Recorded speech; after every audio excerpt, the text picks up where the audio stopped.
rearranging the geometry of the body is about creating a divine form from an ordinary flesh and bone system that we have.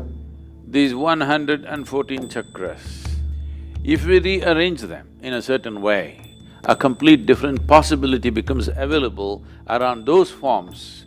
So in India, such people get referred to as Bhagwan.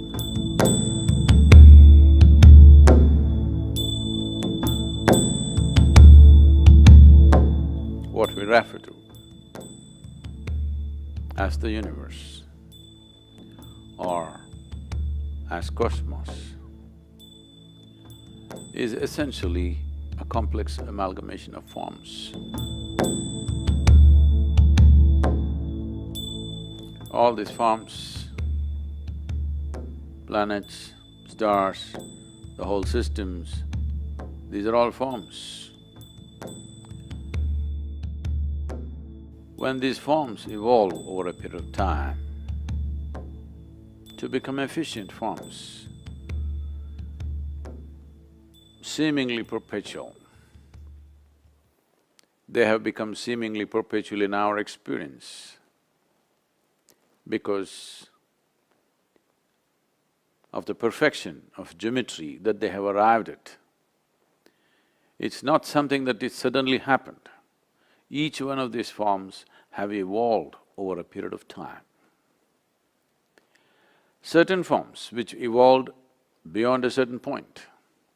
When I say a certain point, if a form evolves beyond what the human form is competent of doing, then we would refer to that as the divine form, because anything that is above our capability and competence becomes divine in our experience. So when we say divine forms, the misunderstanding in the monotheistic religions is that those who have many forms have lost their way. That is, they do not know what divinity is, they have invented too many images. These forms are not invented, they're derived. By observing the nature of the universe, identifying that certain forms are able to perform and exist in a reverberance which is beyond what is normally considered human, then all those forms we identified as divine forms, which are worthy of looking up to. Above all, these are forms we have to learn how to use, how to become accessible to these forms which are more competent forms than our own form. There are natural forms on this planet which can function in a higher intensity than the human form, or we can assemble forms, or we can create forms, a certain combination of forms which will function in a higher way than the way we are right now. In fact, the whole system of yoga is just about arranging or rearranging your own form. These 114 chakras, which are a certain energy forms by themselves, if we rearrange them in a certain way, the same human being who was just flesh and blood, living within the compulsive nature of that dimension of life, can suddenly be transformed into a higher possibility. It is those people who have transformed themselves or the geometry of their existence to a higher level, either by realization or by understanding or by sheer intensity of energy or emotion, they have transformed themselves into a higher geometric form so that their very presence exudes a completely different dimension of energy, a complete different possibility becomes available around those forms. Then we refer to those forms as divine forms. So in India, such people get referred to as Bhagwan, or there are so many other names which essentially means godlike or divine.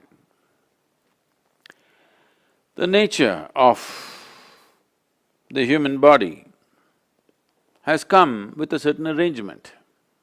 There's a whole science which has become a very quasi kind of science these days because of the intuitive sciences have fallen on bad places because general integrity in the society has fallen. People start saying things, guesswork is considered intuition. Otherwise, whenever a child is born,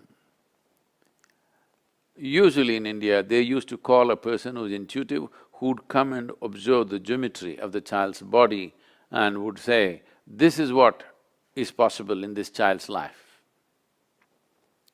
Not by looking at the stars, but simply looking at the geometry of the child's body, the energetic geometry of the child's body. Probably most of you have heard about how a certain person predicted Gautama, the Buddha's future. He said he will either become a great emperor or a great saint. So this may, for logical minds, this may look like, oh, this is, come on, this or that. Both sides of the coin, if you say you're bound to be right.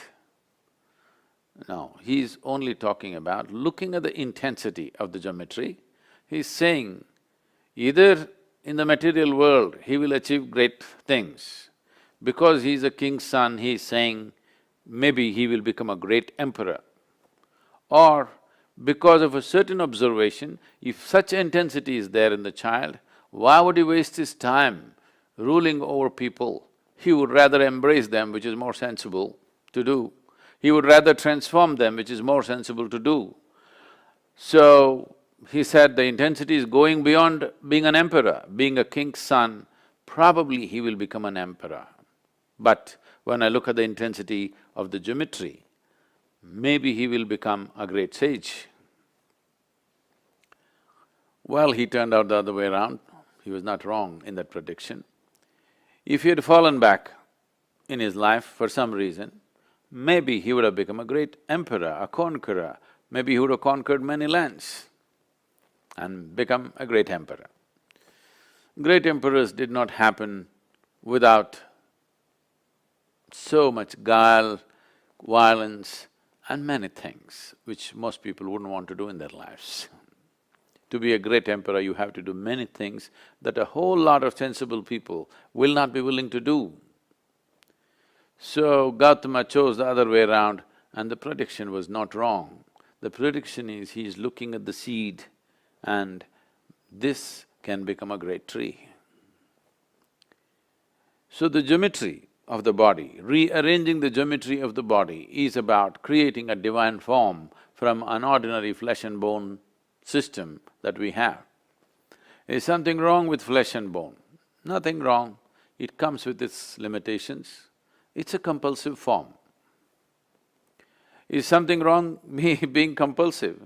Nothing wrong if you don't appreciate what it means to be free. Nothing wrong being compulsive. Is something wrong being a creature on this planet? Nothing wrong. It is just that if you die without exploring the possibility of being something more, human life does not get fulfilled. Every life, from the smallest to the biggest, is aspiring to become a full-fledged life. Because the human being has come with this possibility, which is quite limitless, because of that, people are trying to fix their ambitions and goals in their life. What is a seamless possibility? People are trying to fix it so that they will feel like achievers. If they pass an examination, they feel great. If they get a job, they feel great. If they earn $1 million, they feel great. Some nonsense like this. This is like among the lame people, you're a champion just because you have 2 legs. Human possibility has come with a seamless possibility. There is no way you or me can fix a goal, if I reach this, I'm done. It's a stupid way to culture one's life. If you arrange your inner geometry properly, this becomes a machine to go very far. How far it goes internally is entirely determined by the human being, the individual being. But how far it goes in the world are determined by the times, by the society, the social structures, so many things. You may get knocked down on the way. You may not get crucified, somebody may run you down on Highway 8, you know. So, how far we get in the world are subject to many things. How far we get within ourselves is just a question of arrangement of geometry, understanding, realization, understanding and the competence of being able to arrange it. The whole yogic system, starting from the physical phase of asanas to everything, is essentially to reorganize or to re-engineer our geometry in such a way that it begins to function in a way that you have not imagined possible till now. To live your life beyond your ambitions.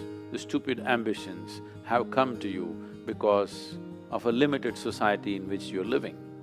Based on that, if you are a little one step ahead of your neighbor, your ambitions are realized. No, no, no, I'm not just thinking about this, I want to be the richest man in United States. It is still among the lame. Among the lame you're a champion, that's all. So, a seamless possibility need not be encapsulated into something silly based on the circumstances in which we are living right now.